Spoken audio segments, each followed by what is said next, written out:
किरत करन के बिछड़े कर कृपा मेलो राम, कर कृपा मेलो राम। बहु सागर भरिया राम, बाणी गुरबाणी लागे, तिन हाथ चढ़िया राम। गुरबाणी लागे तिन हाथ चढ़िया, निर्मोलक रतन अपारा। हर हर नाम अतोलक पाया, तेरी भगत परे भंडारा। मुंद विरोल शरीर हम देखिया, एक वस्त अनूप दिखाई। गुर गोविंद गोविंद गुरु है, नानक भेद ना पाई। गुर पूरा जिन सिमरिया, से भय निहाल। नानक नाम आराधना, कारज आवे रास। नानक नाम आराधना, कारज आवे रास। तरन सुवनी खड़ रतन जड़ावी, हर प्रेम पुरख मान उठा। सबे काज सोहिदड़े थिए, गुरु नानक सतगुर तुठा। सो कहो टल गुर सेवी, अहनिस सहज सुभाए। दर्शन परसिय जन्म मरण दुख जाए।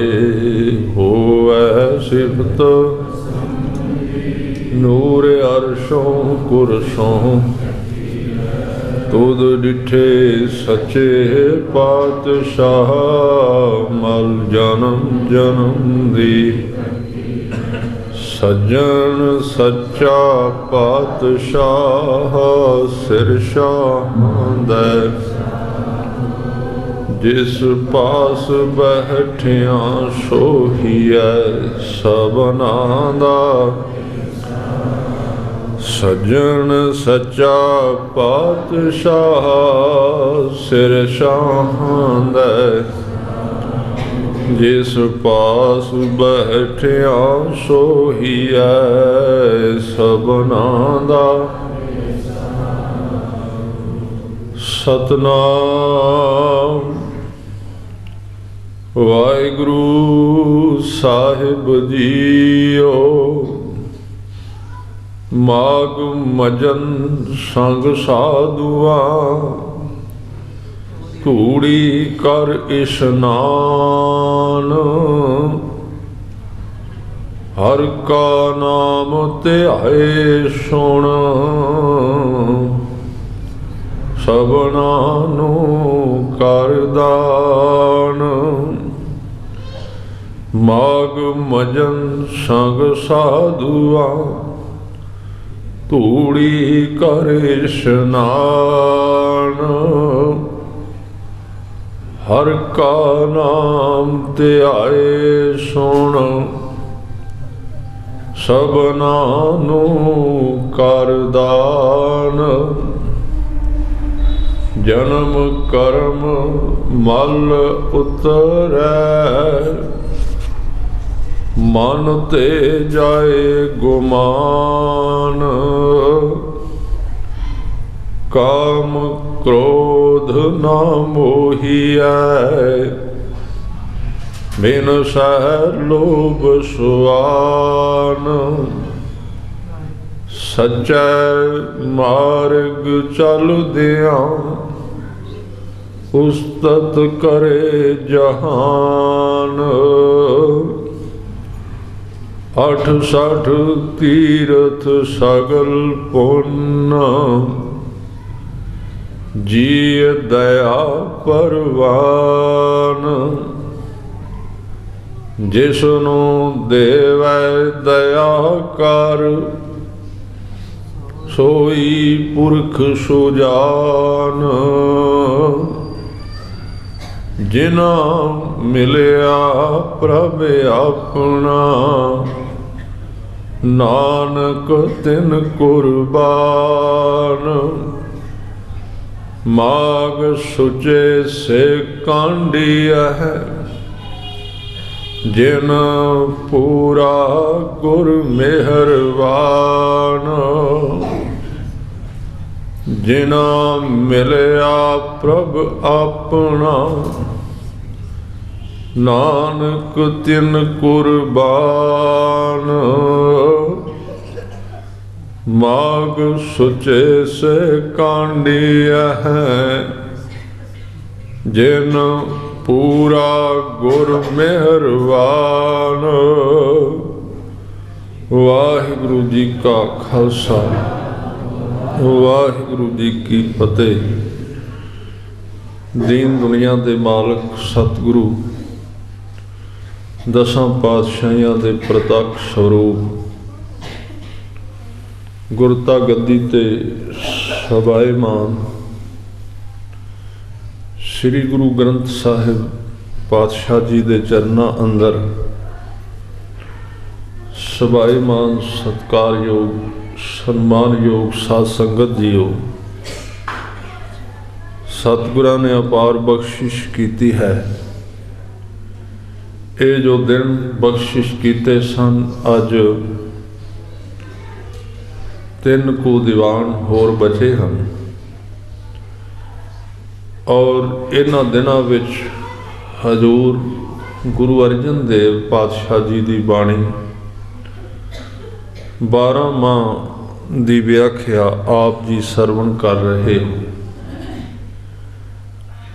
ਅੱਜ ਦੇ ਇਸ ਸਮੇਂ ਵਿੱਚ ਮਾਘ ਮਹੀਨਾ, ਜਿਹੜਾ ਸਾਰੇ ਮਹੀਨਿਆਂ ਤੋਂ ਜਿਸ ਨੂੰ ਮਿੱਠੀ ਰੁੱਤ ਕਿਹਾ ਜਾਂਦਾ ਹੈ, ਇਸ ਦਾ ਵਰਣਨ ਹੈ। ਸਤਿਗੁਰੂ ਨੇ ਇਸ ਮਹੀਨੇ ਵਿੱਚ ਇੱਕ ਬਚਨ ਕੀਤਾ। ਆਮ ਤੌਰ ਤੇ ਸਾਡੀ ਜ਼ਿੰਦਗੀ ਵਿੱਚ ਬਹੁਤ ਸਾਰੇ ਜਿਹੜੀਆਂ ਦਾਤਾਂ ਵਾਹਿਗੁਰੂ ਨੇ ਅੰਦਰਲੀਆਂ ਦਿੱਤੀਆਂ, ਕੁਝ ਬਾਹਰਲੀਆਂ ਨੇ, ਕੁਝ ਅੰਦਰਲੀਆਂ ਦਾਤਾਂ ਨੇ। ਜਿਵੇਂ ਬਾਹਰੋਂ ਧਨ ਹੈ, ਪਦਾਰਥ ਹੈ, ਹੋਰ ਕਈ ਕੁਝ ਦਾਤਾਂ ਨੇ, ਉਹਨਾਂ ਦੀ ਅਸੀਂ ਲੋੜ ਅਨੁਸਾਰ ਵਰਤੋਂ ਕਰਨੇ।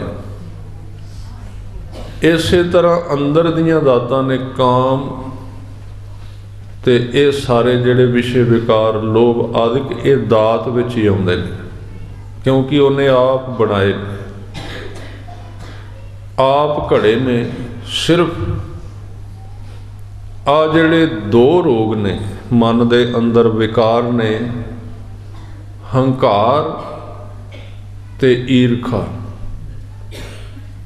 ਇਹਨਾਂ ਨੂੰ ਪਰਮਾਤਮਾ ਨੇ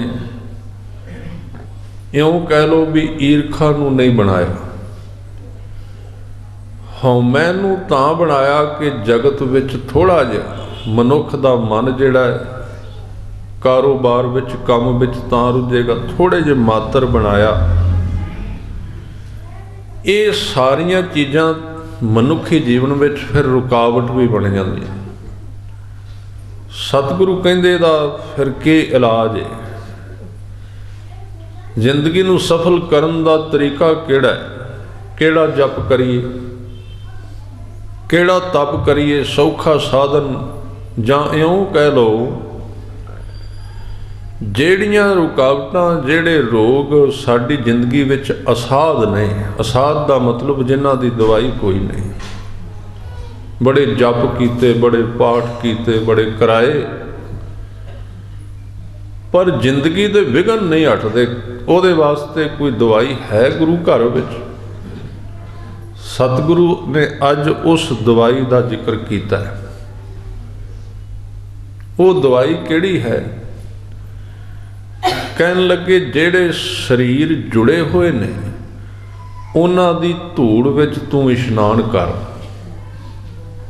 ਤੇਰੇ ਇਸ ਜਨਮ ਦੇ ਨਹੀਂ ਇਕੱਲੇ, ਭਾਵੇਂ ਤੂੰ ਹਜ਼ਾਰਾਂ ਜਨਮਾਂ ਦੇ ਵਿੱਚ ਕਈ ਪਾਪ ਕੀਤੇ ਨੇ, ਉਸ ਧੂੜ ਵਿੱਚ ਇੰਨੀ ਬਰਕਤ ਹੈ ਵੀ ਉਹ ਤੇਰੇ ਪੁਰਾਣੇ ਜਿੰਨੇ ਕਰਮ ਨੇ ਸਾਰਿਆਂ ਦੀ ਧੂੜ, ਐਸੇ ਪੁਰਸ਼ਾਂ ਦੀ ਧੂੜ ਤੇਰੇ ਸਾਰੇ ਕੁਕਰਮਾਂ ਨੂੰ ਧੋ ਕੇ ਲਾਹ ਕੇ ਰੱਖ ਦੇ।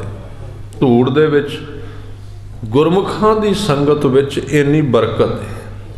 ਇਸ ਕਰਕੇ ਗੁਰੂ ਸਾਹਿਬ ਨੇ ਜਿੱਥੇ ਸਾਨੂੰ ਦੋ ਚੀਜ਼ਾਂ ਦਿੱਤੀਆਂ, ਇੱਕ ਤੇ ਬਾਣੀ ਤੇ ਦੂਜੀ ਸਾਧ ਸੰਗਤ, ਕਿਉਂਕਿ ਬਾਣੀ ਸਿੱਧੀ ਕੰਮ ਨਹੀਂ ਦਿੰਦੀ, ਖਿਆਲ ਰੱਖੋ।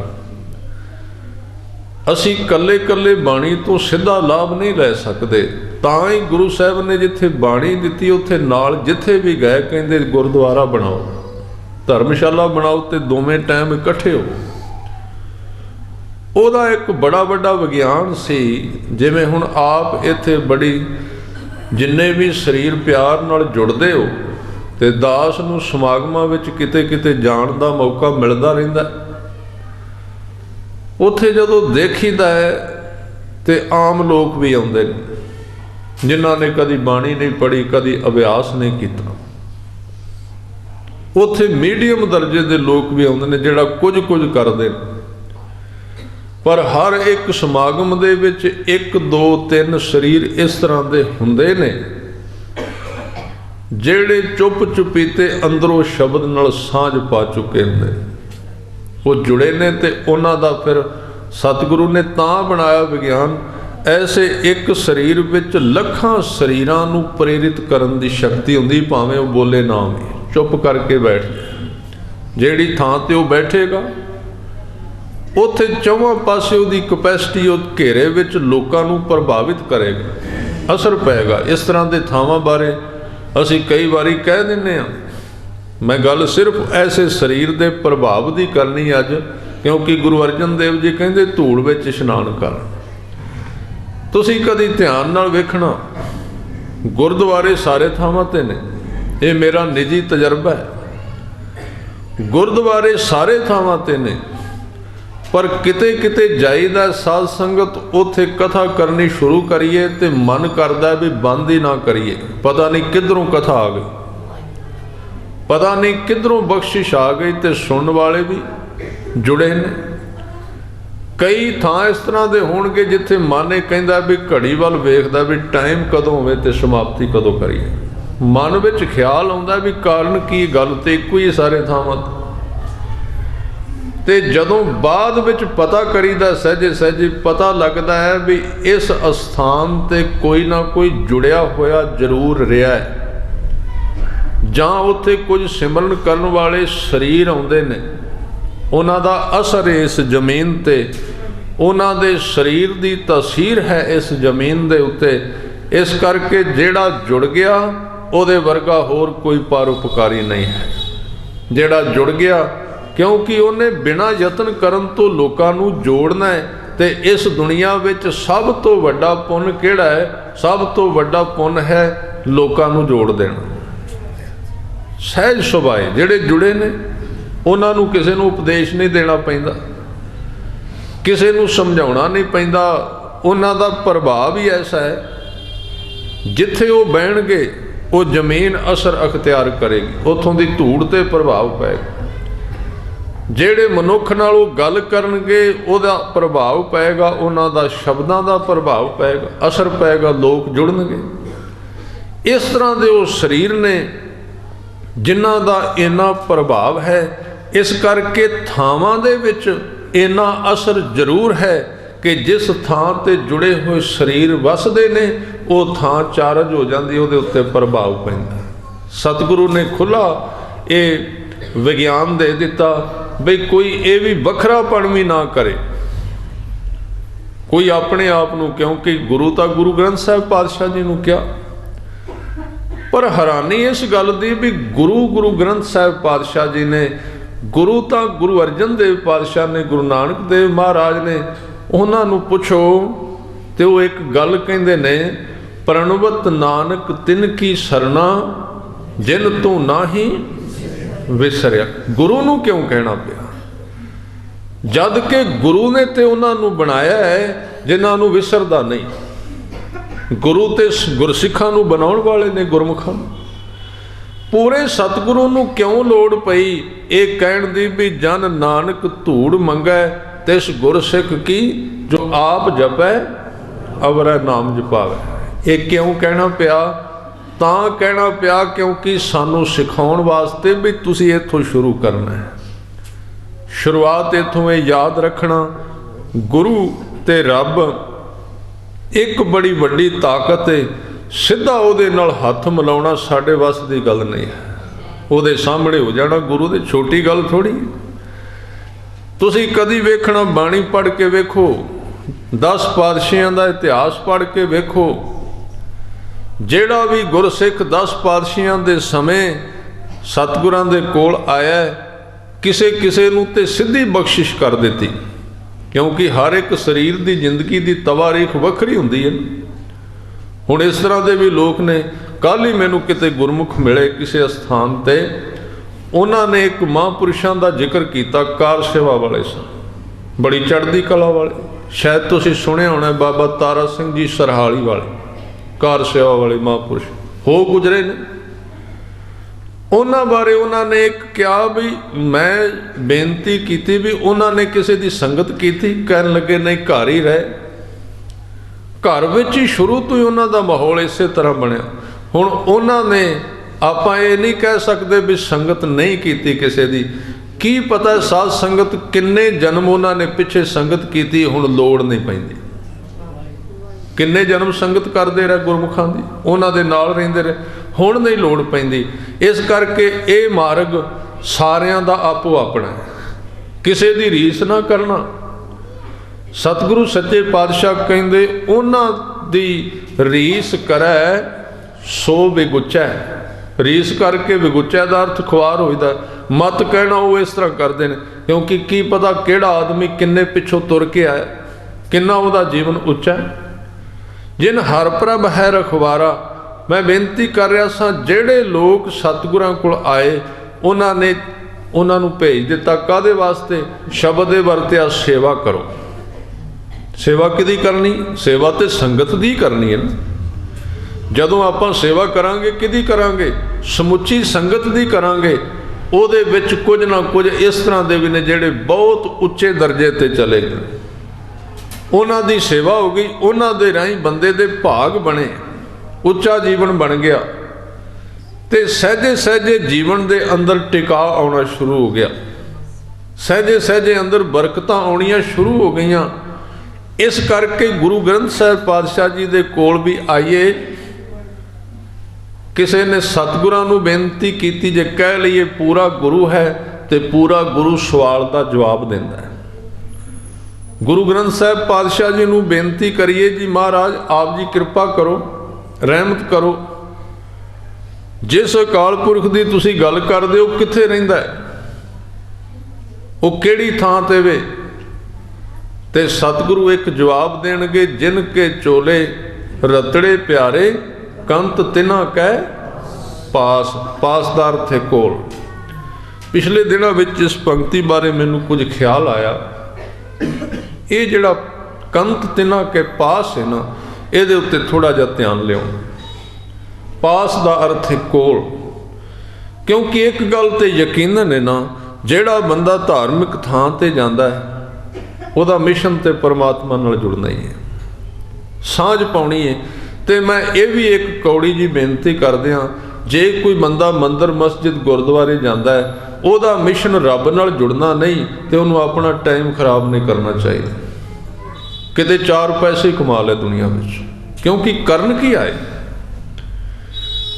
ਉਸ ਸਮਾਗਮ ਅਸੀਂ ਕਿੰਨੇ ਸਮਾਗਮ ਕਰਾਉਂਦੇ ਹਾਂ, ਜਿਹੜੇ ਸਮਾਗਮ ਦਾ ਮਿਸ਼ਨ ਗੁਰੂ ਨਾਲ ਜੁੜਨਾ ਹੀ ਨਹੀਂ ਹੈ। ਆਏ ਤੇ ਚਲੇ ਗਏ, ਤਸਵੀਰਾਂ ਲਗਵਾ ਲਈਆਂ, ਵਾਹ ਹੋ ਗਈ, ਫਿਰ ਉਹ ਮਿਸ਼ਨ ਗੁਰਮਤ ਦਾ ਮਿਸ਼ਨ ਸਮਾਗਮ ਨਹੀਂ ਰਿਹਾ। ਜੁੜਨਾ ਹੈ। ਤੇ ਜਦੋਂ ਗੁਰੂ ਗ੍ਰੰਥ ਸਾਹਿਬ ਪਾਤਸ਼ਾਹ ਜੀ ਨੂੰ ਪੁੱਛਿਆ ਵੀ ਜਿਸ ਅਕਾਲ ਪੁਰਖ ਦੀ ਤੁਸੀਂ ਵਾਰ-ਵਾਰ ਚਰਚਾ ਕਰਦੇ ਹੋ, ਉਹ ਕਿੱਥੇ, ਉਹਦਾ ਘਰ ਕਿਹੜਾ, ਉਹਦਾ ਕੋਈ ਬੂਹਾ ਦੁਆਰ ਕਿਹੜਾ। ਤੇ ਸਤਿਗੁਰੂ ਕਹਿੰਦੇ ਉਹਦੇ ਦੁਆਰ ਦਾ ਐਡਰੈਸ ਕੋਈ ਨਹੀਂ, ਖੁੱਲਾ ਨੰਬਰ ਨਹੀਂ, ਤੁਸੀਂ ਸਿੱਧਾ ਨਹੀਂ ਜਾ ਸਕਦੇ। ਤੇ ਜਦੋਂ ਕਿਸੇ ਘਰ ਦਾ ਨੰਬਰ ਨਾ ਲੱਗਾ ਹੋਵੇ, ਰਜਿਸਟਰਡ ਨਾ ਹੋਵੇ, ਤੇ ਫਿਰ ਉਹ ਘਰ ਵਾਲਾ ਆਦਮੀ ਜਦੋਂ ਕਿਸੇ ਨੂੰ ਆਪਣੇ ਘਰ ਸੱਦਦਾ ਹੈ, ਜਾਂ ਅਸੀਂ ਉਹਦੇ ਘਰ ਜਾਣਾ ਹੁੰਦਾ ਹੈ, ਜਿਹਦੇ ਘਰ ਦੇ ਅੱਗੇ ਪਲੇਟ ਹੀ ਕੋਈ ਨਹੀਂ, ਜਿਹਦੇ ਘਰ ਦਾ ਐਡਰੈਸ ਹੀ ਨਹੀਂ, ਤੇ ਅਕਾਲ ਪੁਰਖ ਵਾਹਿਗੁਰੂ ਦਾ ਕੋਈ ਐਡਰੈਸ ਨਹੀਂ, ਉਹਦਾ ਕੋਈ ਪੱਕਾ ਨੀਅਤ ਕੀਤਾ ਹੋਇਆ ਰਸਤਾ ਨਹੀਂ ਕਿ ਜਿਹਦੇ ਉੱਤੇ ਕੋਈ ਕਵੇ ਇਸ ਸੜਕ ਤੇ ਜਾਓ ਤੇ ਅੱਗੇ ਪਰਮਾਤਮਾ। ਤਾਂ ਜਦੋਂ ਉਹਦਾ ਕੋਈ ਨਾਂ ਪਤਾ ਹੀ ਨਹੀਂ, ਤੇ ਸਤਿਗੁਰੂ ਨੇ ਫਿਰ ਉਹਦਾ ਇੱਕ ਪਤਾ ਦਿੱਤਾ ਹੈ। ਜਿਵੇਂ ਆਪਾਂ ਕਹਿ ਦਿੰਦੇ ਆ, ਮੇਰੇ ਘਰ ਦਾ ਐਡਰੈਸ ਤਾਂ ਕੋਈ ਨਹੀਂ, ਪਰ ਤੁਸੀਂ ਫਲਾਣੇ ਪੈਟਰੋਲ ਪੰਪ ਤੇ ਆ ਜਾਣਾ, ਉਹਦੇ ਨਾਲ ਦੀ ਗਲੀ ਵਿੱਚ ਮੇਰਾ ਘਰ ਹੈ, ਉਹਦੇ ਪਾਸ ਹੈ। ਤੇ ਪੂਰੇ ਗੁਰੂ ਨੇ ਸਿੱਖ ਨੂੰ ਜਵਾਬ ਦਿੱਤਾ ਵੀ ਜੇ ਤੂੰ ਉਹਨੂੰ ਮਿਲਣਾ ਹੈ, ਉਹਦਾ ਆਪਣਾ ਸਿੱਧਾ ਕੋਈ ਐਡਰੈਸ ਨਹੀਂ, ਉਹ ਕਿੱਥੇ ਰਹਿੰਦਾ ਹੈ। ਹਜ਼ੂਰ ਨੇ ਕਿਹਾ, ਜਿਨ ਕੇ ਚੋਲੇ ਰਤੜੇ ਪਿਆਰੇ ਕੰਤ ਤਿਨਾ ਕਹਿ ਪਾਸ, ਉਹਨਾਂ ਦੇ ਕੋਲ ਰਹਿੰਦਾ ਹੈ, ਕਿਉਂਕਿ ਉਹਨਾਂ ਦਾ ਐਡਰੈਸ ਹੈ। ਉਸ ਜਿਉਂਦੇ ਜਾਗਦੇ ਮਨੁੱਖੀ ਤਨ ਵਿੱਚ ਵਿਚਰ ਰਹੇ ਨੇ। ਜੇ ਤੂੰ ਉਹਦਾ ਘਰ ਲੱਭਣਾ ਹੈ, ਤੇ ਉਹਨਾਂ ਦੇ ਆਲੇ ਦੁਆਲੇ ਉਹਦਾ ਕਿਤੇ ਘਰ ਹੈ, ਉਹਨਾਂ ਦੇ ਨੇੜੇ ਹੈ, ਉਹਦੇ ਤੋਂ ਬਾਹਰ ਕੋਈ ਨਹੀਂ। ਇਸ ਕਰਕੇ ਸਤਿਗੁਰੂ ਨੇ ਪਹਿਲਾ ਜਿਹੜਾ ਮਾਰਗ ਸੀ ਧਿਆਨ ਦੇਣਾ, ਇਹਦੇ ਵਿੱਚ ਹਜ਼ੂਰ ਨੇ ਸਿੱਖ ਨੂੰ ਸਮਝਾਇਆ, ਆਪ ਬੋਲ ਕੇ ਦੱਸਿਆ। ਹਜ਼ੂਰ ਕਹਿੰਦੇ, ਪ੍ਰਣਵਤ ਨਾਨਕ ਤਿਨ ਕੀ ਸ਼ਰਨਾ, ਪ੍ਰਣਵਤ ਨਾਨਕ ਤਿਨ ਕੀ ਸ਼ਰਨਾ, ਪ੍ਰਣਵਤ ਨਾਨਕ ਤਿਨ ਕੀ ਸ਼ਰਨਾ, ਪ੍ਰਣਵਤ ਨਾਨਕ ਤਿਨ ਕੀ ਸ਼ਰਨਾ, ਪ੍ਰਣਵਤ ਨਾਨਕ ਤਿਨ ਕੀ ਸ਼ਰਨਾ, ਪ੍ਰਣਵਤ ਨਾਨਕ ਤਿਨ ਕੀ ਸ਼ਰਨਾ, ਪ੍ਰਣਵਤ ਨਾਨਕ ਤਿਨ ਕੀ ਸ਼ਰਨਾ, ਪ੍ਰਣਵਤ ਨਾਨਕ ਤਿਨ ਕੀ ਸ਼ਰਨਾ। ਜਿਨ ਤੂੰ ਨਾਹੀ ਵਿਸਰਿਆ, ਜਿਨ ਤੂੰ ਨਾਹੀ ਵਿਸਰਿਆ, ਜਿਨ ਤੂੰ ਨਾਹੀ ਵਿਸਰਿਆ, ਜਿਨ ਤੂੰ ਨਾਹੀ ਵਿਸਰਿਆ, ਜਿਨ ਤੂੰ ਨਾਹੀ ਵਿਸਰਿਆ, ਜਿਨ ਤੂੰ ਨਾਹੀ ਵਿਸਰਿਆ, ਜਿਨ ਤੂੰ ਨਾਹੀ ਵਿਸਰਿਆ, ਜਿਨ ਤੂੰ ਨਾਹੀ ਵਿਸਰਿਆ। ਪ੍ਰਣਵਤ ਨਾਨਕ ਤਿਨ ਕੀ ਸ਼ਰਨਾ, ਪ੍ਰਣਵਤ ਨਾਨਕ ਤਿਨ ਕੀ ਸ਼ਰਨਾ, ਪ੍ਰਣਵਤ ਨਾਨਕ ਤਿਨ ਕੀ ਸ਼ਰਨਾ, ਪ੍ਰਣਵਤ ਨਾਨਕ ਤਿਨ ਕੀ ਸ਼ਰਨਾ। ਜਿਨ ਤੂੰ ਨਾਹੀ ਵਿਸਰਿਆ, ਜਿਨ ਤੂੰ ਨਾਹੀ ਵਿਸਰਿਆ, ਜਿਨ ਤੂੰ ਨਾਹੀ ਵਿਸਰਿਆ, ਜਿਨ ਤੂੰ ਨਾਹੀ ਵਿਸਰਿਆ। ਭਾਵੇਂ ਕਿ ਇਸ ਮਾਰਗ ਤੇ ਇੱਕ ਬੜਾ ਵੱਡਾ ਖਤਰਾ ਹੈ, ਜਦੋਂ ਇਸ ਤਰ੍ਹਾਂ ਦੇ ਲੋਕਾਂ ਦੀ ਗੱਲ ਚੱਲਦੀ ਹੈ ਤੇ ਕੱਪੜੇ ਪਾਉਣ ਵਾਲੇ ਬੜੇ ਨੇ, ਸਾਧੂਆਂ ਵਾਲੇ ਕੱਪੜੇ ਪਾਉਣ ਵਾਲੇ। ਗੁਰੂ ਸਾਹਿਬ ਦੇ ਟਾਈਮ ਵੀ 22 ਲੋਕਾਂ ਨੇ ਮੰਜੀਆਂ ਡਾਲੀਆਂ ਸੀ, ਆਪਣੇ ਨੌਕਰ ਰੱਖ ਲੈ, 5-5 4-4 ਚੌਰ ਲੈ ਆਂਦੇ ਖਰੀਦ ਕੇ, ਕਹਿੰਦੇ ਕਰੋ, ਲਾ ਕੇ ਸਿਰਹਾਣੇ ਬਹਿ ਗਏ। ਪਰ ਇੱਕ ਗੱਲ ਪੱਕੀ ਹੈ, ऐसे लोगों तो किसी की जिंदगी की तृप्ति नहीं होगी, क्योंकि साध संगत जी कोई बंदा सुके खूह के कोल सारी उम्र बैठा रहे, उतों कितों पानी का घुट भावें खूह पक्का क्यों ना हो। याद रखिए, प्रशादा होवे रबड़ का बनाया सोहना भावें किन्ना होवे, बंदे की भुख कितों मिटाएगा, सगों खाएगा तो बीमार हो जाएगा, रबड़ खा लेगा। अधूरे जिहड़े लोग ने ते अधूरे जिहड़े गुरु ने, उन्होंने लोगों के जीवन ठीक नहीं किए, उन्होंने लोगों के जीवन खराब कर दिते, तृप्त नहीं किया उन्होंने। काचे गुरते मुक्त ना हुआ, कबीर माए मुंडो ते गुरु की जाते भरम ना जाए।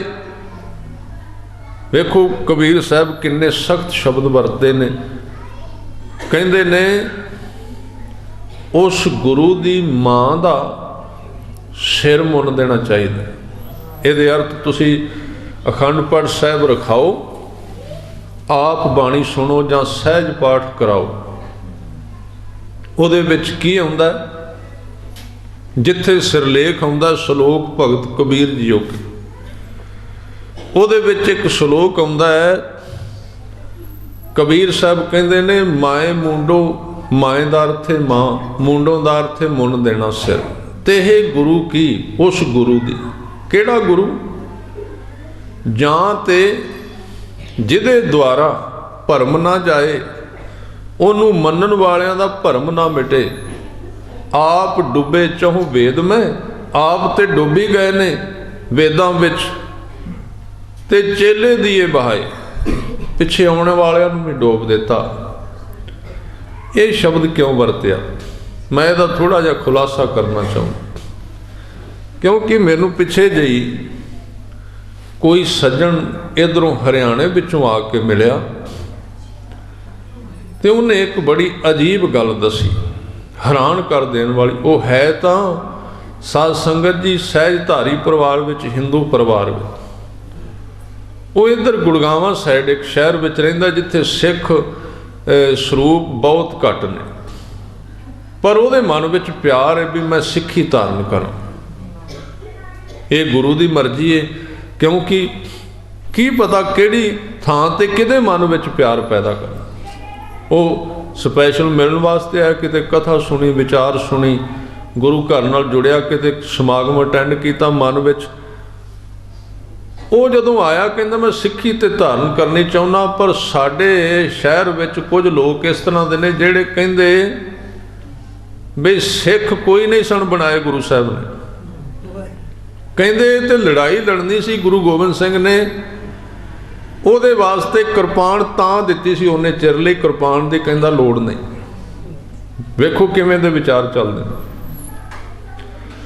ਫਿਰ ਉਹ ਕਹਿੰਦਾ ਵੀ ਕੇਸ ਤਾਂ ਇਹ ਰਿਵਾਜ ਪੈ ਗਿਆ ਬਈ ਲੜਾਈ ਦੇ ਦਿਨਾਂ ਦੇ ਵਿੱਚ ਗੁਰੂ ਗੋਬਿੰਦ ਸਿੰਘ ਜਿਹੜੇ ਸਿੱਖ ਉਹਨਾਂ ਦੇ ਨਾਲ ਰਹਿੰਦੇ ਸਨ, ਉਹਨਾਂ ਨੂੰ ਟਾਈਮ ਨਹੀਂ ਸੀ ਮਿਲਦਾ ਕੇਸ ਕਟਾਉਣ ਦਾ। ਕੇਸ ਵੱਡੇ ਹੋ ਗਏ ਤੇ ਅੱਗੋਂ ਦੂਜਿਆਂ ਨੇ ਰੱਖ ਲਏ।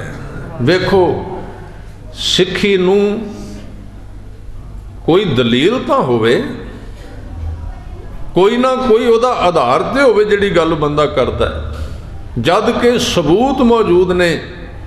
सारे अवतार भावें किहड़े धर्म का है, ईसाइयां दे लै लो, ईसा मसीह के केस ने, इस्लाम दे लै लो, मुहम्मद साहब के केस ने बड़े सोहने, दस्तार बनते।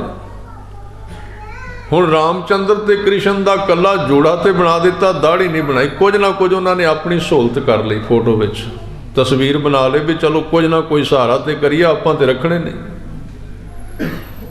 मैं हैरान हो गया, पर केस की ने ते केस क्यों मुन्ने जाते हैं, तुसी गुरु ग्रंथ साहब नूं पुछ सकते हो। लोग कहते हैं गुरु ग्रंथ साहब विच किहड़ा लिखिया केस, ਆ ਸ਼ਲੋਕ ਪੜ੍ਹੋ ਕਬੀਰ ਜੀ ਦਾ। ਇਹਦੇ ਵਿੱਚ ਦੱਸਿਆ ਗਿਆ ਵੀ ਕੇਸ ਕਿਤੇ ਮੁੰਨੇ ਜਾਂਦੇ ਸਨ। ਪਹਿਲਾਂ ਕੋਈ ਕੇਸ ਨਹੀਂ ਸੀ ਕਟਾਉਂਦਾ। ਪਹਿਲਾਂ ਸ਼ੁਰੂ ਵਿੱਚ ਸ੍ਰਿਸ਼ਟੀ ਜਦੋਂ ਦੀ ਬਣੀ ਕੋਈ ਨਹੀਂ ਸੀ ਕੇਸ ਕਟਾਉਂਦਾ, ਕਿਉਂਕਿ ਕੇਸ ਕਟਾਣਾ ਉਸ ਵੇਲੇ ਇੱਕ ਸਜ਼ਾ ਸੀ। ਜਦੋਂ ਕਿਸੇ ਨੂੰ ਸਜ਼ਾ ਦਿੱਤੀ ਜਾਂਦੀ ਸੀ ਨਾ, ਬਾਦਸ਼ਾਹ ਇਹ ਕਹਿੰਦਾ ਸੀ ਵੀ ਇਹਨੇ ਪਾਪ ਬਹੁਤ ਵੱਡਾ ਕੀਤਾ ਹੈ, ਇਹਨੂੰ ਕਤਲ ਕਰ ਦਿਓ। ਤੇ ਜਦੋਂ ਇਹ ਸਜ਼ਾ ਕਤਲ ਦੀ ਵੀ ਉਹਦੇ ਉੱਤੇ ਪੂਰੀ ਨਹੀਂ ਸੀ ਉਤਰਦੀ, ਉਦੋਂ ਕਹਿੰਦੇ ਸਨ ਮਰਨ ਤੋਂ ਵੀ ਇੱਕ ਭੈੜੀ ਸਜ਼ਾ ਹੋਰ। ਉਹ ਕਿਹੜੀ? ਇਹਦੇ ਕੇਸ ਕਤਲ ਕਰ ਦਿਓ। ਇਹ ਸ਼ਬਦ ਦੱਸਦੇ ਨੇ ਕੇਸ ਦੇ ਨਾਲ ਕੇਸ ਕਤਲ ਸ਼ਬਦ ਕਿਉਂ ਜੁੜਿਆ। ਤੁਸੀਂ ਆਪਣੇ ਆਪ ਸੋਚੋ। ਆਪਾਂ ਇਹ ਨਹੀਂ ਕਹਿੰਦੇ ਕੇਸ ਕੱਟਣੇ ਤੇ ਅਸੀਂ ਹੁਣ ਸ਼ਬਦ ਚੁਣੇ ਨੇ। ਅਸੀਂ ਕਹਿੰਦੇ ਹਾਂ ਫਲਾਣੇ ਨੇ ਕੇਸ ਕਤਲ ਕਰ ਦਿੱਤੇ ਨੇ। ਕਤਲ ਦਾ ਮਤਲਬ ਕੀ ਹੈ? ਕਿਸੇ ਵੇਲੇ ਕੇਸ ਮੁੰਨਣ ਨੂੰ ਕਹਿੰਦੇ ਸਨ ਵੀ ਇਹਨੂੰ ਕਤਲ ਦੀ ਸਜ਼ਾ ਮਿਲੀ ਹੈ ਤੇ ਇਹਨੂੰ ਕਤਲ ਜਿੰਨੀ ਸਜ਼ਾ ਹੈ ਕੇਸ ਕੱਟਣੇ। ਕੇਸ ਕੱਟ ਦਿੱਤੇ ਜਾਂਦੇ ਸਨ, ਸਮਾਜ ਵਿੱਚੋਂ ਬਾਹਰ ਕੱਢ ਦਿੱਤਾ ਜਾਂਦਾ ਸੀ। ਕੇਸ ਕਿੱਥੋਂ ਕਤਲ? ਹੁਣ ਮੈਂ ਸ਼ਲੋਕ ਥੋੜਾ ਜਿਹਾ ਕਹਿਣਾ। ਕੇਸ ਕੌਣ ਕਟਾਉਂਦੇ ਨੇ? ਵੈਸੇ ਜਿਹੜਾ ਸ਼ਲੋਕ ਹੈ ਨਾ, ਮੈਨੂੰ ਉਮੀਦ ਹੈ ਵੀ ਸਿੱਖ ਕੌਮ ਦੇ ਵੀ 50% ਹਿੱਸੇ ਨੂੰ ਇਹਦੇ ਅਰਥ ਮਾਫਕ ਨਹੀਂ ਆਉਣਗੇ। ਕਹਿੰਦੇ ਆਪਾਂ ਸਾਰੇ ਗੁਰੂ ਗ੍ਰੰਥ ਸਾਹਿਬ ਸਾਡੇ ਗੁਰੂ ਨੇ। ਕਬੀਰ ਸਾਹਿਬ ਕਹਿੰਦੇ ਮਾਏ ਮੁੰਡੋ ਤੇ ਗੁਰੂ ਕੀ ਜਾਂ ਤੇ ਭਰਮ ਨਾ ਜਾਏ। ਕਬੀਰ ਸਾਹਿਬ ਦੋਸ਼ ਤੇ ਗੁਰੂ ਨੇ ਦਿੱਤਾ ਹੈ। ਦੋਸ਼ੀ ਤੇ ਨਕਲੀ ਗੁਰੂ ਹੈ। ਮਾਂ ਦਾ ਸਿਰ ਕਿਉਂ ਮੁੰਨਦੇ ਹੋ? ਕਿਉਂਕਿ ਮਾਂ ਦਾ ਸਿਰ ਉਦੋਂ ਮੁੰਨਿਆ ਜਾਂਦਾ ਸੀ ਜਦੋਂ ਕਿਸੇ ਬੀਬੀ ਦਾ ਘਰ ਵਾਲਾ ਚੜ੍ਹਾਈ ਕਰ ਜਾਂਦਾ ਸੀ ਨਾ, ਤੇ ਉਹਦੇ ਕੇਸ ਕੱਟ ਦਿੰਦੇ ਸਨ। ਕੇਸ ਕੱਟੇ ਜਾਂਦੇ ਸਨ ਉਹਦੇ, ਵੀ ਇਹਦਾ ਘਰ ਵਾਲਾ ਚੜ੍ਹਾਈ ਕਰ ਗਿਆ। ਕਬੀਰ ਜੀ ਦੇ ਕਹਿਣ ਦਾ ਭਾਵ ਹੈ ਵੀ ਨਕਲੀ ਗੁਰੂ ਦੀ ਮਾਂ ਜਿਹੜੀ ਹੈ ਉਹਦਾ ਪਤੀ ਮਰ ਜਾਣਾ ਚਾਹੀਦਾ ਹੈ ਤਾਂ ਕਿ ਹੋਰ ਕੋਈ ਨਕਲੀ ਗੁਰੂ ਪੈਦਾ ਨਾ ਹੋ ਜਾਏ। ਕੇਸ ਇਹਨੇ ਪਹਿਲਾਂ ਬਹੁਤ ਦੁਨੀਆ ਨੂੰ ਗੁੰਮਰਾਹ ਕੀਤਾ, ਹੋਰਾਂ ਨੂੰ ਗੁੰਮਰਾਹ ਨਾ ਕਰੇ। ਹੁਣ ਤੁਸੀਂ ਇੱਥੇ ਆਪਣੇ ਆਪ ਸੋਚ ਲਓ ਵੀ ਕੇਸ ਕੱਟਣ ਦੀ ਸਜ਼ਾ ਕੀ ਹੁੰਦੀ ਸੀ। ਜਿਹੜੀ ਬੀਬੀ ਦੇ ਕੇਸ ਕੱਟੇ ਹੁੰਦੇ ਸਨ ਨਾ, ਉਹਦਾ ਇਉਂ ਕਿਹਾ ਜਾਂਦਾ ਸੀ, ਵੇਖਣ ਵਿੱਚ ਪਤਾ ਲੱਗ ਜਾਂਦਾ ਸੀ ਇਹਦਾ ਪਤੀ ਚੜ੍ਹਾਈ ਕਰ ਗਿਆ। ਹੁਣ ਤੁਸੀਂ ਆਪਣੇ ਆਪ ਸੋਚ ਲਓ ਵੀ ਚਲੋ ਬਿਲਕੁਲ ਤਾਂ ਬੋਦੇ ਨਹੀਂ ਬਣਵਾਏ, ਪਰ ਤੁਸੀਂ ਸ਼ਹਿਰਾਂ ਵਿੱਚ ਪਿੰਡਾਂ ਵਿੱਚ ਵੀ ਜਾ ਕੇ ਵੇਖੋ, ਪਤਾ ਨਹੀਂ ਕੀ ਮਿਲਦਾ ਹੈ। ਬੀਬੀਆਂ ਨੂੰ 1-1, 2-2 ਇੰਚ ਗੁੱਤ ਜ਼ਰੂਰ ਕੱਟਣੀ ਹੈ। ਪੁੱਛੋ ਵੀ ਇਹਦੇ ਨਾਲ ਕੋਈ ਰੋਗ ਹਟਦਾ ਤੁਹਾਡਾ? ਕਿਹੜੇ ਹਕੀਮ ਨੇ ਦੱਸਿਆ? ਉਹ ਨਾਲੇ ਆਪਣੇ ਗੁਰੂ ਤੋਂ ਬੇਮੁਖ ਹੁੰਦੇ ਹੋ, ਜਾਂ ਤੇ ਲਾਉਣਾ ਤੇ ਜੜੋਂ ਹੀ ਲਾ ਦਿਓ, ਪਤਾ ਤੇ ਲੱਗ ਜਾਏ ਚਲੇ ਗਏ, ਗਏ ਗੁਜ਼ਰੇ ਹੋ ਗਏ ਸਿੱਖ ਪੰਥ ਵਿੱਚੋਂ, ਪਤਾ ਲੱਗ ਜਾਏ। ਨਾ ਆਪਾਂ ਸਿੱਖ, ਨਾ ਹਿੰਦੂ, ਨਾ ਮੁਸਲਮਾਨ, ਕਿਹੜੇ ਪਾਸੇ ਤੁਰ ਪਏ। ਜਿਹੜੇ ਕੰਮ ਦੇ ਅਰਥ ਨਹੀਂ ਨਿਕਲਦੇ ਉਹ ਆਦਮੀ ਕਰਦਾ ਕਿਵੇਂ ਹੈ? ਤੁਸੀਂ ਵੇਖ ਕੇ ਹੈਰਾਨ ਹੋ ਜਾਓਗੇ ਵੀ ਜਿਹੜੇ ਕੇਸ ਨੇ ਅੱਧੀਆਂ ਗੁੱਤਾਂ ਕੱਟੀਆਂ ਹੋਈਆਂ ਨੇ, ਜਦ ਕਿ ਇਹਦੇ ਇਤਿਹਾਸ ਦਾ ਪਤਾ ਹੀ ਨਹੀਂ। ਕੇਸ ਤੇ ਉਹਨਾਂ ਦੇ ਕੱਟੇ ਜਾਂਦੇ ਜਿਨ੍ਹਾਂ ਦੇ ਪਤੀ ਚੜ੍ਹਾਈ ਕਰ ਜਾਂਦੇ ਸੀ। ਗੁਰੂ ਗ੍ਰੰਥ ਸਾਹਿਬ ਜੀ ਦੀ ਬਾਣੀ ਪੜ੍ਹ ਕੇ ਵੇਖੋ, ਮੈਂ ਕੋਲੋਂ ਨਹੀਂ ਕਹਿ ਰਿਹਾ, ਆਪ ਪੜ੍ਹ ਸਕਦੇ ਹੋ ਸ਼ਲੋਕਾਂ ਦੇ ਵਿੱਚ। ਫਿਰ ਅਸੀਂ ਕਹਿੰਦੇ ਹਾਂ ਆਪਾਂ ਵੀ ਤੇ ਗੁਰੂ ਗ੍ਰੰਥ ਸਾਹਿਬ ਸਾਡੇ ਵੀ ਗੁਰੂ ਨੇ। ਇਹਨਾਂ ਚੀਜ਼ਾਂ ਵੱਲ ਸਾਨੂੰ ਧਿਆਨ ਦੇਣਾ ਚਾਹੀਦਾ, ਖਿਆਲ ਰੱਖਣਾ। ਇਸ ਕਰਕੇ ਕਬੀਰ ਜੀ ਨੇ ਇਹ ਸ਼ਬਦ ਵਰਤੇ ਨੇ ਕਿ ਮਾਏ ਮੁੰਡੋ ਤੇ ਗੁਰੂ ਕੀ ਜਾਂ ਤੇ ਭਰਮ ਨਾ ਜਾਏ, ਆਪ ਡੁੱਬੇ ਚੌਂ ਵੇਦ ਮੈਂ ਚੇਲੇ ਦੀਏ ਬਹਾਏ। ਆਪ ਗੁੰਮਰਾਹ ਹੋਏ ਸਨ, ਪਿੱਛੇ ਤੁਰਨ ਵਾਲਿਆਂ ਨੂੰ ਗੁੰਮਰਾਹ ਕਰ ਦਿੱਤਾ, ਕੁਰਾਏ ਪਾ ਦਿੱਤਾ। ਇਸ ਕਰਕੇ ਜਦੋਂ ਗੁਰਮਤਿ ਦੇ ਵਿੱਚ ਦੋ ਗੱਲਾਂ ਇਕੱਠੀਆਂ ਹੋਣਗੀਆਂ, ਗੁਰੂ ਗ੍ਰੰਥ ਸਾਹਿਬ ਪਾਤਸ਼ਾਹ ਜੀ ਕਹਿੰਦੇ ਜਿਹੜੇ ਬਖਸ਼ੇ ਹੋਏ ਨੇ, ਜੁੜੇ ਹੋਏ ਨੇ, ਉਹਨਾਂ ਦੀ ਸੰਗਤ ਵਿੱਚ ਰਹਿ ਕੇ ਤੈਨੂੰ ਇਸ ਮਾਰਗ ਤੇ ਲਾਭ ਮਿਲੇਗਾ, ਤੈਨੂੰ ਇਸ ਮਾਰਗ ਤੇ ਸਹਾਰਾ ਮਿਲੇਗਾ। ਉਹਨਾਂ ਦੀ ਸੰਗਤ ਕਰ। ਹੁਣ ਇੱਥੇ ਮੈਂ ਬੇਨਤੀ ਕਰਾਂ, ਇੱਕ ਹੋਰ ਸਾਧੂਆਂ ਦੀ ਧੂੜ ਕਿਹੜੀ ਹੈ, ਕਿਉਂਕਿ ਅੱਜ ਦਾ ਵਿਸ਼ਾ ਮਾਘ ਮਜਨ ਸੰਗ ਸਾਧੂਆਂ ਧੂੜੀ ਕਰ ਇਸ਼ਨਾਨ। ਕੀ ਆ ਕੱਲੀ ਜ਼ਮੀਨ ਵਾਲੀ ਧੂੜ ਹੈ? ਇਹ ਵੀ ਸਾਧ ਸੰਗਤ ਜੀ ਧੂੜ ਹੈ। कोई शक नहीं। बड़े लोग आउणगे शायद तुहानूं दस्सण भी जोड़े साफ करना मन मत है, हैरान हो जाओगे तुसीं। जोड़े साफ करना, जद के गुरु साहब बाणी दे विच वार-वार कहंदे ने। कबीर साहब कहंदे ताके पग की पन ही मेरे तन को जाम। कबीर सुपने हूँ बरड़ाए कै जे मुख निकसै राम, ताके पग की पन ही मेरे तन को चाम।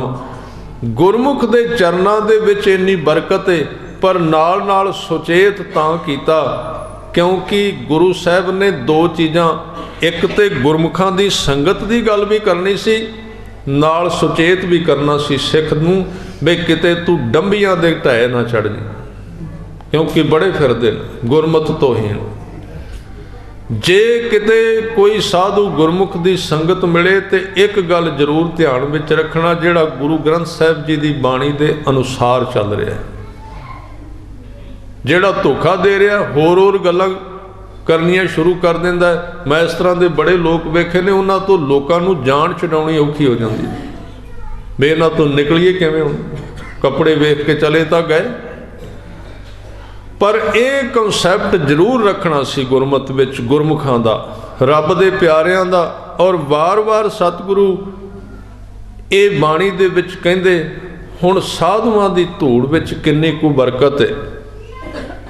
सुखमणी साहिब दी एक अष्टपदी पढ़ना, उहदे विच वार वार एक शब्द क्या, संत का निंदक संत का दोखी शब्द वरत्या। संत का दोखी ध्यान देना, सारी अष्टपदी है। पिछे यदी व्याख्या सतगुरु ने करवाई, तो जदों ये अष्टपदी आई ना, आपां पढ़ जाने सीधे, मैं खुद पढ़ता रहा। सुखमणी साहिब की जदों व्याख्या की, पूरी अष्टपदी सी जिथे बख्शे होए दे विरोध करन वालियां दी हालात लिखी हुई है। उत्थे एक होर बड़ी हैरान करन देण वाले अर्थ ने। उत्थे ये नहीं किते कहा गया भी संत का निंदक, संत का निंदक शब्द बड़ा घट है उस अष्टपदी विच। सिर्फ शुरू में श्लोक विच आउंदा है कि संत की निंदा नानका बहुड़ बहुड़ अवतार। जदों अष्टपदी चलेगी ना, उहदे विच निंदक की थां ते शब्द बदल जाएगा। उत्थे शब्द आवेगा संत का दोखी इउं तड़फड़ाए जिवें मच्छी पानी तो बिना तड़फदी। संत का दोखी भूखा नहीं राजा ज्यों ईंधन। ये सारे शब्द आउंदे ने, ज्यों पावक ईंधन नहीं धरापै। इत्थे वार वार शब्द दोखी वरत्या गया है। दोखी का मतलब की है? दोखी का मतलब है मूँहों माड़ा नहीं कहता, पर वेख वेख के अंदरों सड़ी जाता है, दोखी है। ये दो चीज़ां ने। जेड़ा बाणी पढ़न वाला शरीर है गुरमुख है।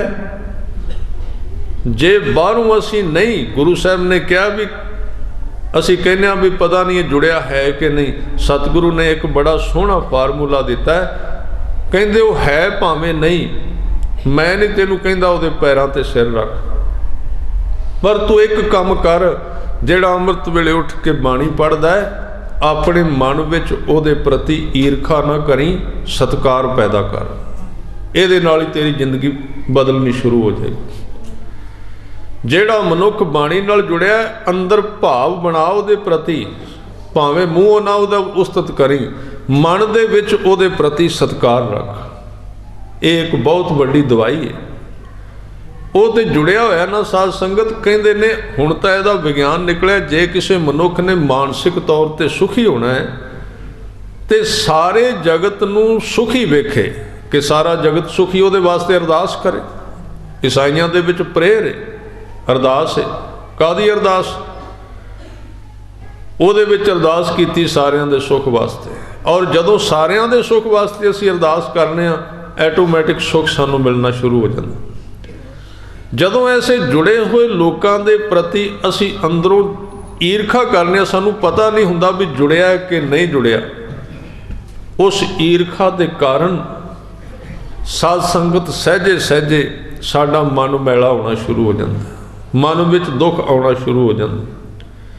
कबीर साहब तो इत्थों तक कहते भी मैं निंदक दा घर अपने कोल पाउणा चाहना गवांढ विच। क्यों? क्योंकि हमरे कपड़े निंदक धोए। कबीर साहब कहते मैनू धोबी की लोड़ नहीं पैंदी, मेरा निंदक ही मेरे कपड़े धोई जाता, सारी मैल लाई जाता। किसी ने बहुत सोहनी गल कीती सी, कोई गुरमुख बैठे आपस में गलबात कर रहे सी, एक ने दूजे नूं पुछया बई तुसीं नितनेम किन्ना कु करदे हो? जवाब बहुत सोहना दिता। कहन लगे नितनेम जिन्ना को गुरु कराउंदा कर लईदा है, पर मेरी समझ में आउंदा हुण सानू नितनेम करन दी इन्नी लोड़ नहीं। क्यों? कहन लग्या कईयां दे नितनेम अपने ने जिहड़ा वो करदे ने। पुछया जी वो किवें? कहंदे साडी अपने गुरमुखां दे विचों बहुत सारे निंदिया करदे ने। फिर की भाव? कहन लगे सवेरे उठ के घंटा नितनेम करते हैं, परत के निंदिया करते हैं, उन्होंने वाला नितनेम अपना ही फिर सारा। क्योंकि जदों असीं नितनेम करके इस पासे चले जाते वो नालों नाल डिलीट हो जाता, गवाच जाता।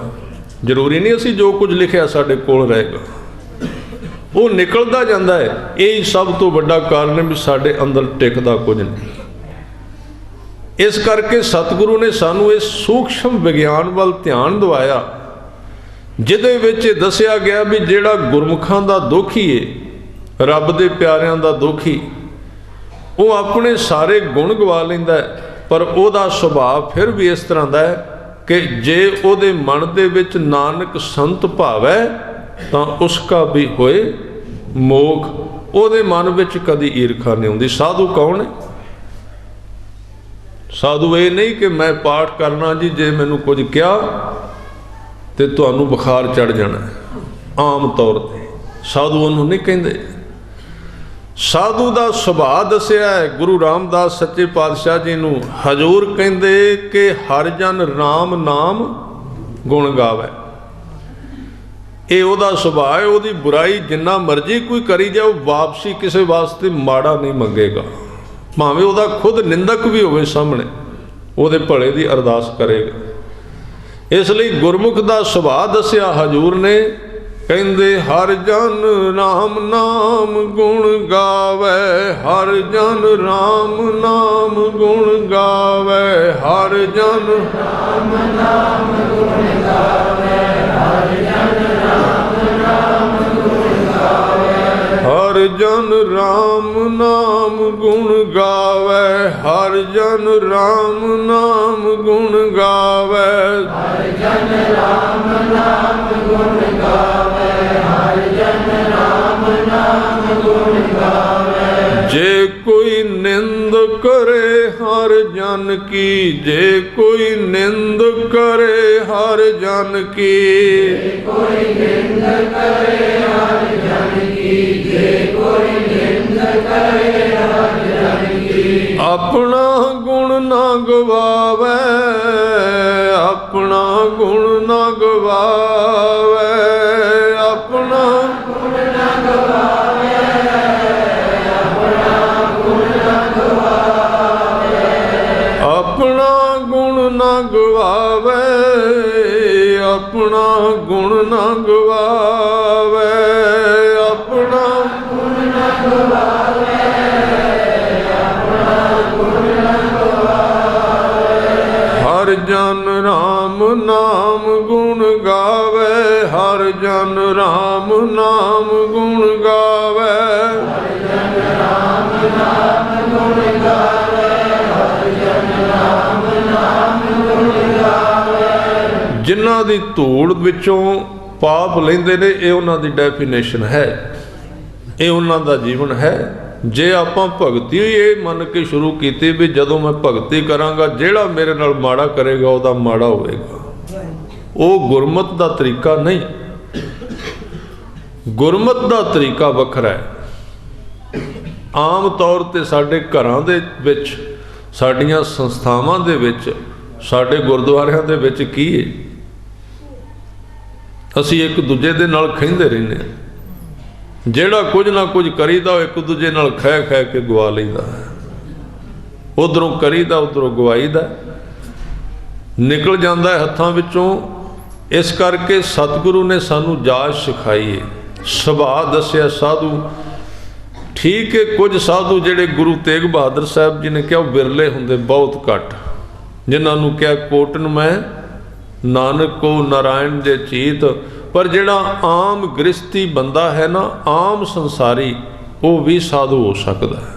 साधु एक सुभाव का नाम है, ख्याल रखो। ਉਹਦੇ वस्त्र भावें किवें दे होण, असीं किसी दे वस्त्रां वल वेख के ना असीं ये कहना भी इन्हें सफेद वस्त्र पाए ने ते ये पखंडी, ये भी नहीं कह सकते।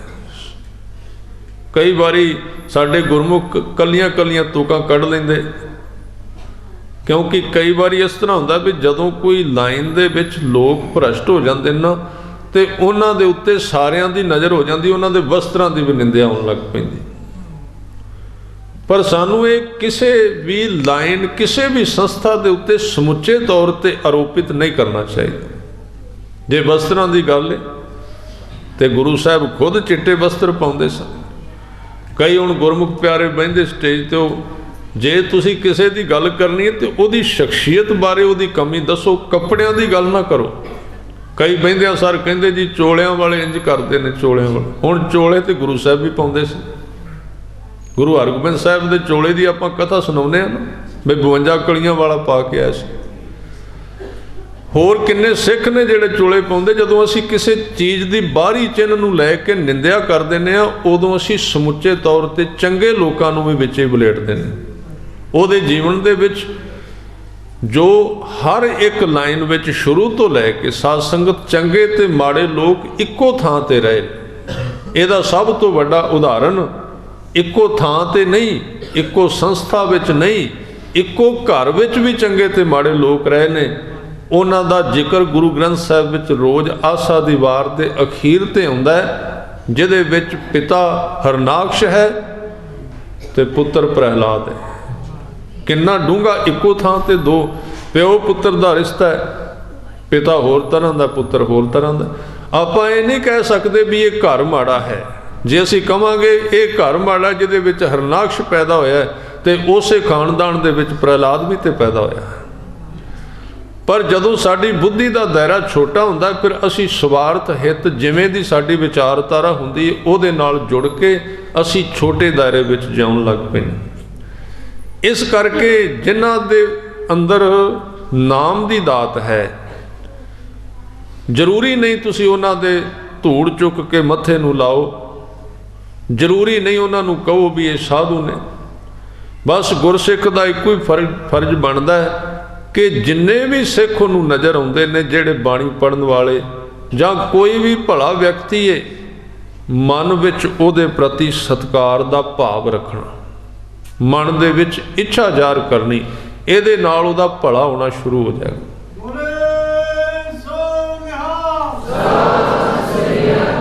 इस तरीके दे नाल सतगुरु ने सत संगत दी गल कीती कि जेड़ा व्यक्ति असाध बिल्कुल जिहदा कोई इलाज नहीं, वो सत संगत विच मिल के उहनूं लाभ मिल जांदा, उहनूं सहायता मिल जांदी है। अज दे शब्द विच भी सतगुरु ये बचन कह रहे ने कि माघ मज्जन संग साधुआं। माघ का महीना आम तौर पर पुरातन हिंदू मत दे विच इशनान तीर्थां ते दरियावां ते करन दे नाल इहदी रवायत संबंधित सी। सतगुरु ने वेख्या भी हुण जिहड़े परिवारां विचों सिੱਖੀ पैदा करनी सी, वो तीर्थां ते जांदे सन, नदियां ते नहाउंदे सन, उहदा बदल देना सी उन्हां नूं, उहदे विच उन्हां नूं बदल देना सी भी नवां। हजूर ने कहा भी तुसीं उत्थे नहाउण जांदे हो, तुहाडे ते इत्थे आले दुआले दरिया वहिंदे ने, तीर्थ ने। वो तीर्थ किहड़े ने? तीर्थ की है? तीर्थ का मतलब की है? तीर्थ वो है जिथे प्रभु की बंदगी हुंदी है। अकाल पुरख का तीर्थ नहाउण जाओ, तीर्थ नाम है।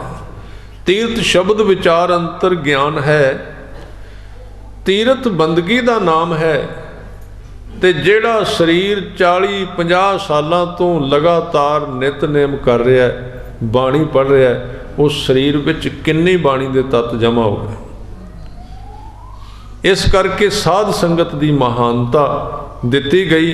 हजूर ने कहा ਇਸ਼ਨਾਨ ਕਰਨਾ ਹੈ, ਤੂੰ ਸਾਧੂਆਂ ਦੀ ਧੂੜ ਵਿੱਚ ਕਰ।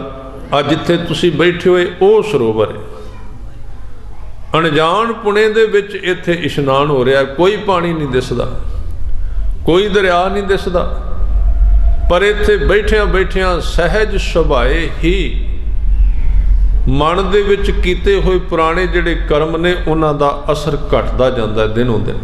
ਜਿਹੇ ਸਤਿਗੁਰ ਸਿਮਰੰਤ ਹਿਰਦੈ ਹਰ ਨਾਮ ਦਿਨੋਂ ਦਿਨ ਅੰਦਰ ਟਿਕਾ ਆਉਂਦਾ ਜਾਂਦਾ ਹੈ।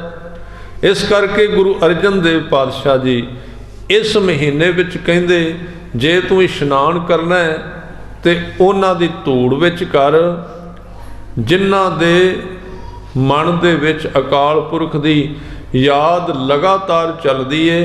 ਪਿਆਰ ਸਹਿਤ ਤੇ ਪੰਕਤੀ ਪੜ੍ਹੀਏ।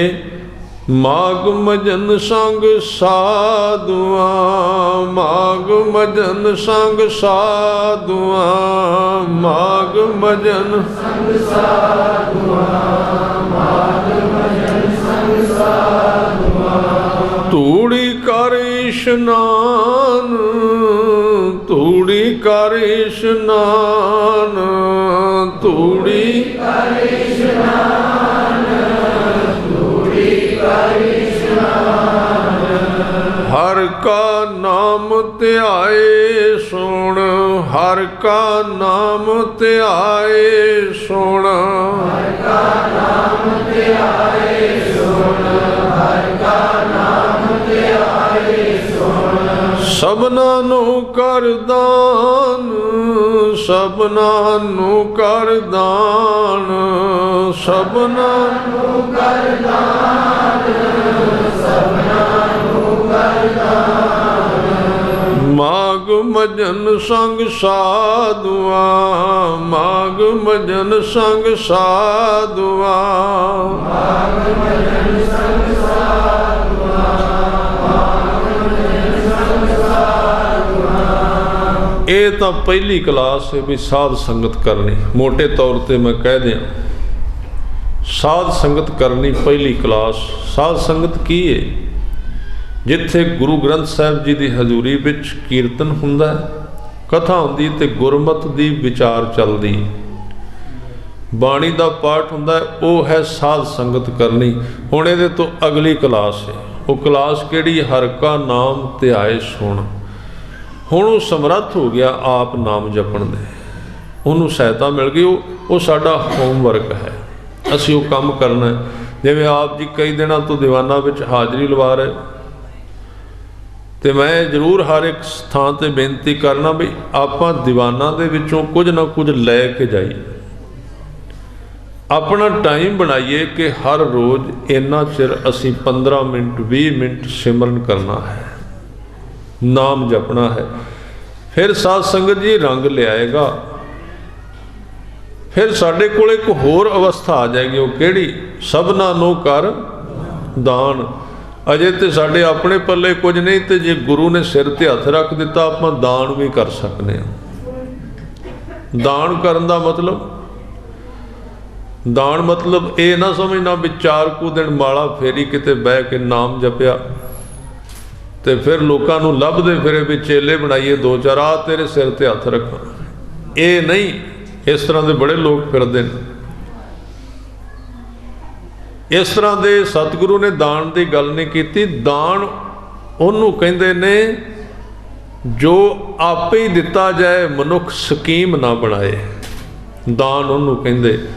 ਸੱਚਾਈ ਤਾਂ ਇਹ ਵੀ ਜੋ ਕੁਝ ਬੰਦੇ ਦੇ ਅੰਦਰ ਹੋਵੇਗਾ ਦਾਨ ਉਹਦਾ ਆਪੇ ਹੀ ਹੋ ਜਾਣਾ, ਕਰਨਾ ਨਹੀਂ ਪੈਂਦਾ, ਉਸ ਆਪਣੇ ਆਪ ਉਹ ਚਲਾ ਜਾਂਦਾ ਹੈ ਜਿਵੇਂ ਦਾ ਸੁਭਾਅ ਹੈ। ਹੁਣ ਜੇ ਕੋਈ ਮਨੁੱਖ ਤੰਦਰੁਸਤ ਆਇਆ, ਖੁਸ਼ ਹੈ, ਜਦੋਂ ਆਏਗਾ ਕੋਲ ਬਵੇਗਾ ਖੁਸ਼ ਮਿਜਾਜ ਉਹਦਾ ਚਿਹਰਾ, ਤੇ ਉਹਦੀ ਖੁਸ਼ੀ ਆਪਣੇ ਆਪ ਸਾਨੂੰ ਦਾਨ ਵਿੱਚ ਮਿਲ ਜਾਣੀ, ਸਾਡੇ ਮਨ ਤੇ ਪ੍ਰਭਾਵ ਪੈ ਜਾਣਾ।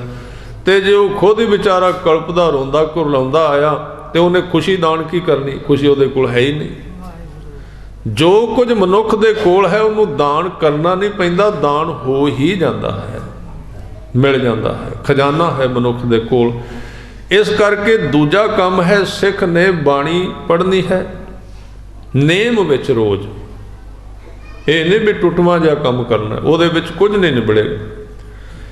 ਘੱਟੋ ਘੱਟ 24 ਘੰਟਿਆਂ ਦੇ ਵਿੱਚੋਂ ਅੱਧਾ ਘੰਟਾ ਆਪਾਂ ਜ਼ਰੂਰ ਲਾਈਏ, ਸ਼ੁਰੂ ਕਰੀਏ ਬਾਣੀ ਦਾ ਪਾਠ ਔਰ 15 ਮਿੰਟ ਸਿਮਰਨ ਕਰਨਾ।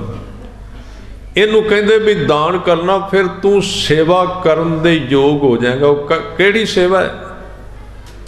ਸੇਵਾ ਕਿੰਨੀ ਤਰ੍ਹਾਂ ਦੀ? ਇੱਕ ਤਾਂ ਸੇਵਾ ਬਾਹਰ ਲੰਗਰ ਵਿੱਚ ਹੈ, ਇੱਕ ਸੇਵਾ ਇੱਥੇ ਬਿਨਾਂ ਕਰਨ ਤੋਂ ਹੁੰਦੀ। ਉਹ ਸੇਵਾ ਕਾਹਦੀ ਹੈ? ਸੇਵਾ ਹੈ ਕੋਈ ਸਰੀਰ ਹੈ, ਅਜੇ ਜਵਾਨੀ ਦੇ ਦਿਨ ਹੈ, ਜਵਾਨੀ ਹੈ ਸਰੀਰ ਤੇ, ਸੁੰਦਰਤਾ ਹੈ, ਤੇ ਉਹ ਸਤਿਗੁਰਾਂ ਦੇ ਚਰਨੀ ਲੱਗਾ ਹੋਇਆ ਸਰੀਰ, ਸਤਿਗੁਰਾਂ ਤੋਂ ਅੰਮ੍ਰਿਤ ਦੀ ਦਾਤ ਪ੍ਰਾਪਤ ਕੀਤੀ, ਸੋਹਣੀ ਦਸਤਾਰ ਬੱਧੀ ਹੈ, ਕਕਾਰ ਪਾਏ ਨੇ, ਅੰਮ੍ਰਿਤ ਵੇਲੇ ਉੱਠ ਕੇ ਇਸ਼ਨਾਨ ਕਰਕੇ ਬਾਣੀ ਪੜ੍ਹਦਾ। ਐਸਾ ਸਰੀਰ ਜਦੋਂ ਬਾਜ਼ਾਰ ਵਿੱਚੋਂ ਲੰਘੇਗਾ ਨਾ, ਉਹਦਾ ਆਪਣਾ ਭਾਵੇਂ ਮਨ ਕਮਜ਼ੋਰ ਹੋਵੇ, ਕਈ ਕਹਿੰਦੇ ਜੀ ਲੋਕ ਵੇਖ ਕੇ ਸਾਨੂੰ ਹੱਸਦੇ ਨੇ, ਲੋਕ ਨਹੀਂ ਹੱਸਦੇ, ਸਾਡਾ ਮਨ ਕਮਜ਼ੋਰ ਹੈ। ਉਹ ਜਦੋਂ ਬਾਜ਼ਾਰ ਵਿੱਚੋਂ ਲੰਘੇਗਾ ਨਾ, ਜਿੰਨੇ ਸਵੇਰੇ 5 ਬਾਣੀਆਂ ਪੜ੍ਹੀਆਂ ਹੋਈਆਂ, ਸਾਧ ਸੰਗਤ ਦਸਤਾਰ ਸਜਾਈ, ਕਕਾਰ ਪਾਏ ਹੋਏ, ਤੇ ਗੁਰੂ ਤੇ ਭਰੋਸਾ ਰੱਖ ਕੇ ਤੁਰੇਗਾ ਖਾਲਸੇ ਵਾਲੀ ਤੋਰ, ਤੇ ਬਾਜ਼ਾਰ ਵਿੱਚ ਬੈਠੇ ਲੋਕਾਂ ਤੇ ਕਿਉਂ ਨਾ ਪ੍ਰਭਾਵ ਪਏਗਾ ਉਹਦਾ, ਉਹਨਾਂ ਨੂੰ ਆਪਣਾ ਊਣਾਪਣ ਮਹਿਸੂਸ ਹੋ ਜਾਏਗਾ। ਇਹਦੇ ਵਰਗੀ ਹੋਰ ਕੋਈ ਸੇਵਾ ਨਹੀਂ ਹੈ। ਸਿੱਖ ਸੇਵਾਦਾਰ ਉਦੋਂ ਬਣਦਾ ਜਦੋਂ ਸਿੱਖ ਬਣ ਜਾਏ, ਉਦੋਂ ਪਹਿਲਾਂ ਸੇਵਾ ਨਹੀਂ ਖਿਆਲ ਰੱਖਣਾ। ਸੇਵਾ ਕੰਮ ਨੂੰ ਨਹੀਂ ਕਹਿੰਦੇ। ਸਿੱਖ ਜਦੋਂ ਬਣ ਗਿਆ, ਉਹ ਸੇਵਾ ਕਰਨੀ ਸ਼ੁਰੂ ਕਰ ਦਿੱਤੀ ਉਹਨੇ ਉਸੇ ਵੇਲੇ। ਉਹਨਾਂ ਵੱਲੋਂ ਵੇਖ ਕੇ ਲੋਕ ਪ੍ਰਭਾਵਿਤ ਹੁੰਦੇ ਨੇ, ਉਹਨਾਂ ਨੂੰ ਆਪਣਾ ਊਣਾਪਣ ਮਹਿਸੂਸ ਹੁੰਦਾ ਹੈ। ਇਹ ਹੈ ਸਿੱਖ ਦਾ ਵਿਹਾਰ। ਫਿਰ ਜਦੋਂ ਕਿਸੇ ਕਾਰਜ ਦੇ ਉੱਤੇ ਸੱਚ ਬੋਲੇਗਾ ਤੇ ਗਰੀਬ ਬੰਦੇ ਦੀ ਹਮਾਇਤ ਕਰੇਗਾ, ਉਹਦੀ ਹੋਰ ਸ਼ੋਭਾ ਫੈਲ ਜਾਏਗੀ, ਜਿਹਨੂੰ ਅੱਗੇ ਸਤਿਗੁਰੂ ਕਹਿੰਦੇ ਸੱਚੇ ਮਾਰਗ ਚੱਲਦਿਆਂ ਉਸਤਤ ਕਰੇ ਜਹਾਨ। ਫਿਰ ਆਪਣੇ ਆਪ ਸੱਚੇ ਮਾਰਗ ਤੇ ਤੁਰੇਗਾ। ਇਸ ਕਰਕੇ ਇਹ ਰਸਤਾ ਹੈ ਸੇਵਾ ਦਾ। ਇਸ ਤਰ੍ਹਾਂ ਕਰਦਿਆਂ ਕਰਦਿਆਂ ਹਜ਼ੂਰ ਕਹਿੰਦੇ ਜਨਮ ਕਰਮ ਮਲ ਉਤਰੈ। ਸਾਡੇ ਮਨ ਨੂੰ ਕਈ ਜਨਮਾਂ ਦੇ ਜਿਹੜੇ ਕਰਮ ਕੀਤੇ ਹੋਏ ਨੇ ਨਾ, ਉਹਨਾਂ ਦੀ ਸੂਖਸ਼ਮ ਮੈਲ ਅੰਦਰ ਲੱਗੀ ਹੋਈ ਹੈ। ਕਈ ਵਾਰੀ ਅਸੀਂ ਕਹਿੰਦੇ ਹਾਂ ਵੀ ਕਿਸੇ ਬਿਨਾਂ ਵਜ੍ਹਾ ਤੋਂ ਹੀ ਮਨ ਉਦਾਸ ਰਹਿੰਦਾ, ਕੋਈ ਕਾਰਨ ਨਹੀਂ। ਅੱਜ ਕੱਲ੍ਹ ਬਹੁਤਾਤ ਵਿੱਚ ਮਨੁੱਖ ਇਹਦੇ ਤੋਂ ਪੀੜਤ, ਉਹਦਾ ਕਾਰਨ ਹੈ ਵੀ ਸਾਡੇ ਜਿਹੜੇ ਪੁਰਾਣੇ ਅੰਦਰ ਕਰਮ ਨੇ, ਜਿਨ੍ਹਾਂ ਦਾ ਸਾਨੂੰ ਪਤਾ ਨਹੀਂ, ਉਹ ਸਾਨੂੰ ਉਦਾਸੀ ਦਿੰਦੇ ਨੇ, ਗਮ ਦਿੰਦੇ ਨੇ। ਸਤਿਗੁਰੂ ਕਹਿੰਦੇ ਉਹ ਵੀ ਸਾਧ ਸੰਗਤ ਵਿੱਚ ਆ ਕੇ ਨਾਮ ਜਪਿਆ, ਗੁਰੂ ਦੀ ਮੱਤ ਲੈ ਕੇ ਜੀਵਨ ਬਿਤਾਇਆ, ਜਨਮ ਕਰਮ ਮਲ ਉਤਰੈ। ਕਈ ਜਨਮਾਂ ਦੇ ਕਰਮਾਂ ਦੀ ਮੈਲ ਜਿਹੜੀ ਉਤਰ ਜਾਂਦੀ ਹੈ। ਮਨ ਤੇ ਜਾਏ ਗੁਮਾਨ। ਗੁਮਾਨ ਦਾ ਅਰਥ ਹੈ ਗਹਿਰਾ ਮਾਨ, ਜਿਹੜਾ ਬਾਹਰ ਪ੍ਰਗਟ ਨਹੀਂ ਹੁੰਦਾ, ਉਹ ਵੀ ਖਤਮ ਹੋ ਜਾਏਗਾ। ਸਤਿਗੁਰੂ ਕਹਿੰਦੇ ਕਾਮ ਕ੍ਰੋਧ ਨਾ ਮੋਹੀਐ, ਬਿਨਸੈ ਲੋਭ ਸੁਆਨ। ਕਾਮ ਤੇ ਕ੍ਰੋਧ ਜਿਹੜੇ ਨੇ, ਇਹਨਾਂ ਦੀ ਖਿੱਚ ਨਹੀਂ ਪਏਗੀ, ਇਹ ਘਟਦੀ ਜਾਏਗੀ ਦਿਨੋਂ ਦਿਨ। ਗੁਰਮੁਖਾਂ ਦੀ ਸੰਗਤ ਕੀਤਿਆਂ, ਜੁੜੇ ਹੋਏ ਲੋਕਾਂ ਦੀ ਸੰਗਤ ਕਰਦਿਆਂ ਕਰਦਿਆਂ ਇਹ ਕਾਮ ਕ੍ਰੋਧ ਦੀ ਖਿੱਚ ਘਟਦੀ ਜਾਏਗੀ। ਤੇ ਬਿਨਸੈ ਲੋਭ ਸੁਆਨ। ਸੁਆਨ ਦਾ ਅਰਥ ਹੈ ਕੁੱਤਾ।